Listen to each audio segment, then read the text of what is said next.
Kombes Dudung Adijono, Kabid Propam Polda Sumatera Utara membeberkan terkait senjata laras panjang dalam peristiwa penganiayaan yang dilakukan Aditya Hasibuan, anak dari perwira polisi AKBP Akhiruddin Hasibuan.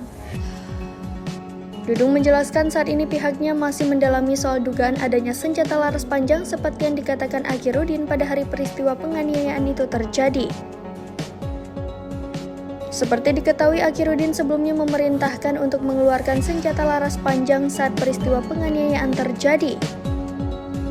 Namun keberadaan senjata laras panjang itu masih belum bisa dipastikan apakah benar ada di tempat kejadian perkara atau hanya digunakan untuk melakukan ancaman terhadap korban yang diketahui seorang mahasiswa bernama Ken Admiral.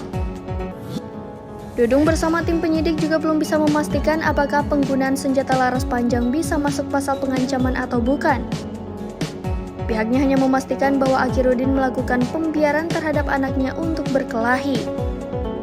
Atas peristiwa ini sebanyak 4 orang sedang diamankan, yakni Aditya Hasibuan, Akhiruddin Hasibuan, abang dari Aditya, dan pria tak dikenal yang menodongkan senjata. Satu di antaranya telah ditetapkan sebagai tersangka, yakni Aditya Hasibuan.